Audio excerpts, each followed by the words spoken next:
Good morning! Magandang umaga, Pilipinas! Kamusta po? Welcome to TSCCFI's Morning Tilaok. Ako po si Fairy Lorcasa, ang inyong kasama ngayong umaga na magbubulay-bulay ng salita ng Diyos mula sa Psalms 103 verse 17. Ang sabi po doon, "But for those who honor the Lord, His love lasts forever and His goodness endures for all generation." Manalangin po muna tayo. Hallelujah, Lord Jesus. We thank you for this day, another opportunity to experience you in our lives, O Lord God. Dalangin po namin, Ama, na samahan mo kami sa pagbubulay-bulay ng iyong salita. Clear our minds, open our heart, O Lord God Jesus, na magkaroon po ng katuturan ang iyong salita sa aming mga buhay sa araw po na ito. Marami pong salamat. Jesus' name, Amen. Alam niyo po, while doing this tilaok, itong pag-aaral, ito po yung unang kanta, ito po yung unang pumasok sa aking isipan. Alam niyo po ba itong kantang ito? The steadfast love of the Lord never ceases. His mercy never come to an end. There are new every morning, new every morning. Great is thy faithfulness. Psalms 103 verse 17 speaks about God's everlasting love and righteousness na hindi lang para sa atin but it overflows dun sa mga tao around us, sa family and loved ones natin, relatives, friends, acquaintances across generations. It does not only encourage but also challenge us na mamuhay na sa paraan na karapat-dapat according doon sa mga favor na ipinagkakaloob ng Diyos sa atin. Meron po akong 3 points that I want to emphasize dito po sa Psalms 103 verse 17. And the first point is the steadfast love of God. Sabi po doon, "But the love of the Lord remains forever with those who fear Him." Steadfast means unwavering, hindi po nagbabago. Loyal and firmly fixed. Hindi tulad ng pag-ibig ng tao, ang pag-ibig ng Diyos. His love is unending and loyal. Kahit meron tayong pagkukulang o may mga kamalian, once we become a child of God, meaning na you accepted Jesus as your Lord, you accepted and recognized Jesus as your Lord and Savior, hinding-hindi at never kang iiwan niya. Imagine waking up every morning to a new sunrise na may panibagong panimula sa araw. God's mercy is like a sunrise na laging bago at unfailing. God's love is an unchangeable love. Hindi ito basta nagbabago. And this emphasizes the permanence and the reliability of God's love para sa atin. Point number 2, the fear of the Lord. But the love of the Lord remains forever for those who fear Him. To fear God, hindi po ibig sabihin ng to fear God ay yung natatakot po tayo na lumapit sa Kanya. But having a deep reverence and awe for Him. It's about recognizing His power, majesty, and holiness. Lagi ko nga pong sinishare sa mga ka-Bible sharing ko na once you get to know Jesus more, you'll fall in love with Him deeply. And that relationship with Jesus will help us overcome our weaknesses at ito rin po ang magbabago sa ating buhay. The fear of God is the death of every other fear. It overcomes other fear and that highlights the positive impact of fearing God. Sabi nga po, di ba, the fear of the Lord is the beginning of wisdom. And point number 3, God's righteousness to future generation. Sabi po dun sa verse natin, His salvation extends to the children's children. God's salvation and righteousness ay hindi lamang po limitado sa akin or sa iyo, kundi ito po ay para sa lahat and sa generation and the generations to come.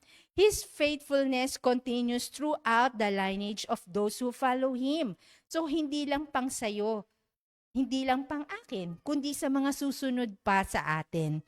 Ang halimbawa nga po nito sa Bible, di ba? Katulad ng nangyari kay Abraham.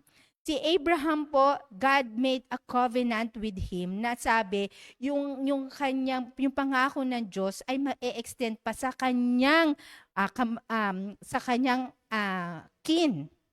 At ito nga po ay nangyari. Nagpatuloy itong pangako ng Diyos kay Isaac, kay Jacob, at sa buong nation ng Israel. 'Di ba? Hindi lamang pang kay Abraham, kundi sa lahat ng kanyang angkan. Ganon din po kay David, 'di ba? Na ang sabi ng Diyos sa kanya, yung kanyang kingdom ay hindi lamang po pang kanya, kundi para rin sa kanyang trono ay para rin sa kanyang sa kanyang angkan. 'Di ba? After David, nagsumunod naman po si Solomon. At nanggaling din po sa kanya. At nagmula rin si Jesus Christ sa kanyang lahi. Yun po, ito lamang pong dalawa ay halimbawa doon sa mga long-term generational fulfillment ng pagmamahal at katapatan ng Diyos sa buhay ng mga sumusunod sa Kanya. Kapag napasaya natin si Jesus, hindi lamang tayo ang personal na makakaranas ng katuwaan ng Diyos. Yung katuwaan niya na nagmamanifest doon sa mga blessings na ipinagkakaloob niya sa iyo, yung protection at yung mga favor. Kundi pati mag-flow din ito sa iyong family at sa mga tao na nasa paligid mo. Those who are connected with us. And this may pass on to generations sa kapatid, anak, apo at kaapu-apuhan natin. Nagpapatunay ito na ang katapatan ng Diyos ay higit na malalim at walang hanggan. So kapatid, God's love is everlasting. His mercy is not temporal or seasonal. Ito ay hanggang sa dulo ng walang hanggan. Eternity past to eternity future. God's faithfulness does not stop with one person. It doesn't stop only with you. It can extend hanggang sa anak ng anak mo, kaapuhan mo, na nagpapatunay na a life rooted in reverence of God impacts future generations. The promise of everlasting love are to those who fear Him. A life of honor, obedience, and trust in God positions families to experience lasting spiritual blessings.